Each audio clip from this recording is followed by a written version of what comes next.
Market లో invest చేసి మీ డబ్బులు డబుల్ చేసుకోవాలనుకుంటున్నారా? విజయవాడలో జరిగే సుందరరామిరెడ్డి గారి లైవ్ సెమినార్ కి అటెండ్ అవ్వండి.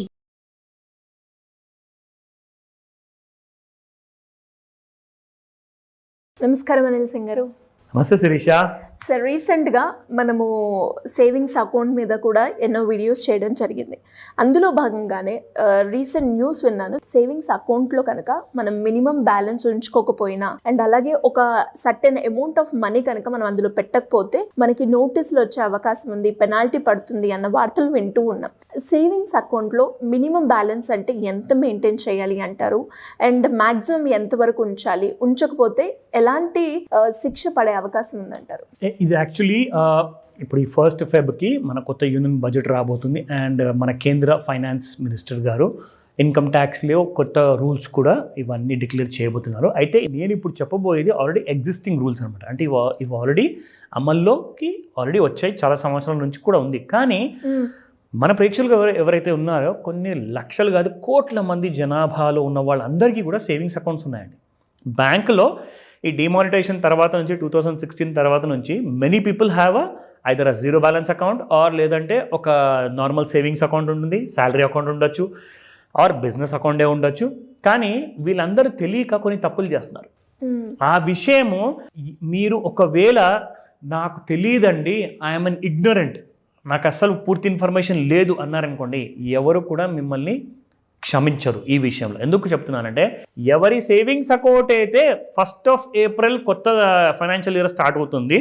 సో 2023-24 అండ్ 2024-25 ఎగ్జాంపుల్ చెప్తున్నాను. 1st ఏప్రిల్ నుంచి ఇప్పుడు ఈ వచ్చే March 31 వరకు ఒక ఫైనాన్షియల్ ఇయర్ అనేది నడుస్తుంది. ఈ ఫైనాన్షియల్ ఇయర్లో ఎవరైతే 2 లక్షల రూపాయల వరకు మాక్సిమం డిపాజిట్ కంటే ఎక్కువగా డిపాజిట్ చేసిన వాళ్ళు ఉంటారో ఆర్ విత్డ్రాల్ చేసిన వాళ్ళు ఉంటారో వాళ్ళందరికీ కూడా జైలు శిక్షలు తప్పవు అని చెప్పేసి క్లియర్ కట్గా ఇన్కమ్ ట్యాక్స్ డిపార్ట్మెంట్ ఒక రూల్ ఉంది. ఆ రూల్ కొన్ని పాయింట్స్ అని నేను మెన్షన్ చేసుకుంటూ వెళ్తాను, ఎందుకంటే అవన్నీ నేను నోట్ చేసుకోవాల్సి వచ్చింది సో దాట్ సెక్షన్స్ అన్నీ కూడా కరెక్ట్గా మీకు చెప్పొచ్చు అని చెప్పేసి.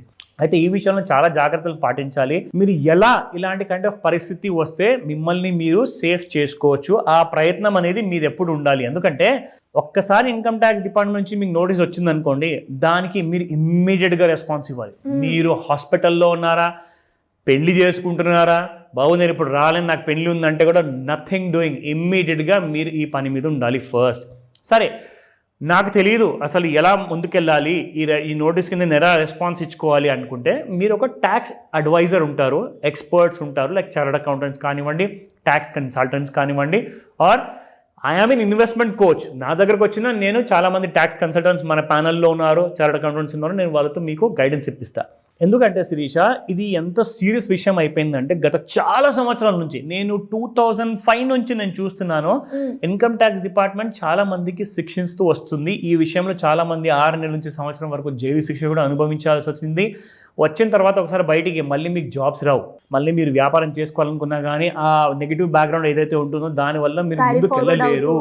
సో ఇవన్నీ కూడా మీరు కంపల్సరీగా తెలుసుకోవాల్సిన విషయాలు కాబట్టి కొన్ని పాయింట్స్ అయితే ఇప్పుడు మీకు నేను వీడియోలో చెప్తాను, కానీ డీటెయిల్గా మీరు తెలుసుకోవాలి. ఫ్యూచర్లో నేను కానివ్వండి, నా పిల్లలు కానివ్వండి, వ్యాపారం చేస్తున్నారా, జాబ్ చేస్తున్నారా, నా వైఫ్ కానివ్వండి, నా స్నేహితులు కానివ్వండి, నా కొలీగ్స్ కానివ్వండి, వీళ్ళందరికీ మీరు ఏదైనా మంచి చేయాలి ఆర్ మీకోసమే మంచి చేసుకోవాలి అనుకుంటే ఖచ్చితంగా మీకు ఫుల్ నాలెడ్జ్ అవసరం శిరీష ఇక్కడ.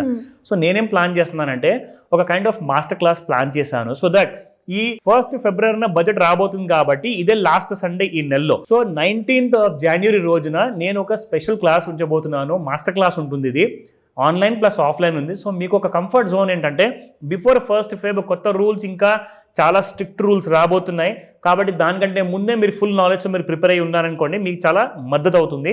సో ఈ విషయంలో కూడా మీరు స్క్రీన్ పైన కనిపిస్తున్న నెంబర్ కాల్ చేయొచ్చు. But coming to the first point Shirisha, so I have this బాగా రీసెర్చ్ చేసి దెన్ కొంతమంది ట్యాక్స్ ఎక్స్పర్ట్స్తో మాట్లాడిన తర్వాత కొన్ని డీటెయిల్స్ తీసుకొచ్చాను.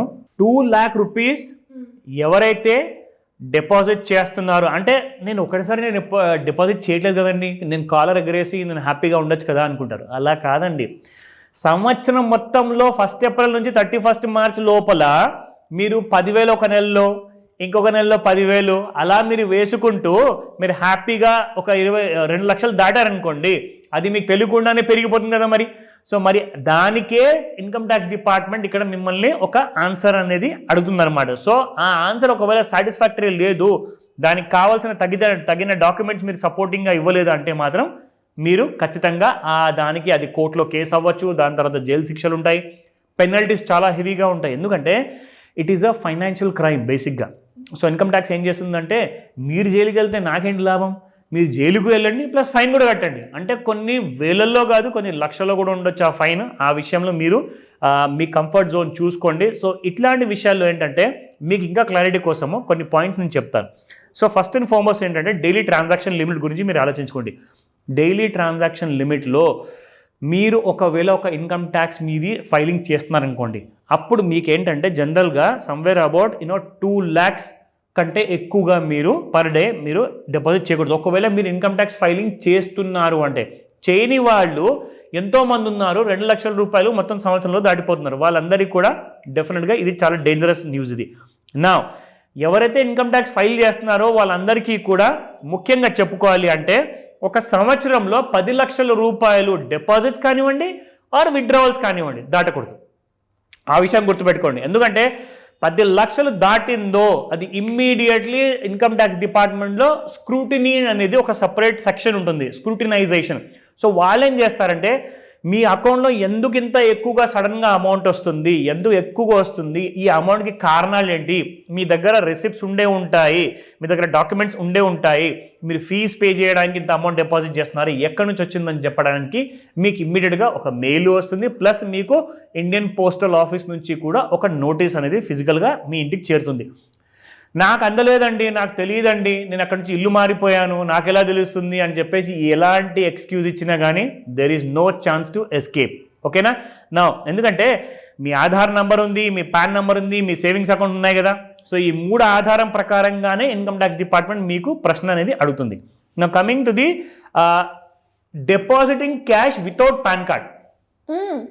ఎస్, ఇది చాలా రిస్కీ. ఎవరైతే క్యాష్ పాన్ నంబరు అక్కడ మీ పేయిన్ స్లిప్లో మీరు క్యాష్ డిపాజిట్లో చేసేటప్పుడు పాన్ నంబర్ రాయకుండా డిపాజిట్ చేస్తారో వాళ్ళ అమౌంట్స్ స్వీకరించబడవు అండ్ వాళ్ళ అమౌంట్స్ జప్త్ అయిపోతాయి. ఎందుకు చెప్తున్నారంటే ఎవరి అమౌంట్ అయితే 50,000 రూపీస్ దాటుతుందో వాళ్ళందరికీ కూడా ఖచ్చితంగా పాన్ నెంబర్ అక్కడ మెన్షన్ చేయాలి. అది కూడా కరెక్ట్గా ఉండాలి. పాన్ నెంబర్లో ఒక్క ఆల్ఫాబెట్ కూడా మిస్ అయితే మాత్రం మళ్ళీ మీకు కేసు ఉండే అవకాశం ఉంటుంది. నా coming to the very important part, you have to maintain. మీరు హాస్పిటల్ బిల్లులు మెయింటైన్ చేస్తున్నారా, మీ స్కానింగ్ రిపోర్ట్లు మెయింటైన్ చేస్తున్నారా, చేయట్లేదా, అది ఎవరికి సంబంధం లేదు. ఇన్కమ్ ట్యాక్స్ డిపార్ట్మెంట్ అసలు సంబంధం లేదు. కానీ మీరు దేని మీద ఖర్చు పెడుతున్నారు, ఏ వస్తువు కొంటున్నారు, దాని బిల్స్, రిసీట్స్, ఇన్వాయిసెస్ అన్నీ కూడా మీ దగ్గర ఖచ్చితంగా మెయింటైన్ చేయాలి. అలాంటి సిచ్యువేషన్లో మీరు ఎన్ని ఎక్స్క్యూజెస్ ఇచ్చుకున్నా కానీ మీరు పెనల్టీ పే చేయండి, ఇంటికి వెళ్ళిపోండి. Simple as that.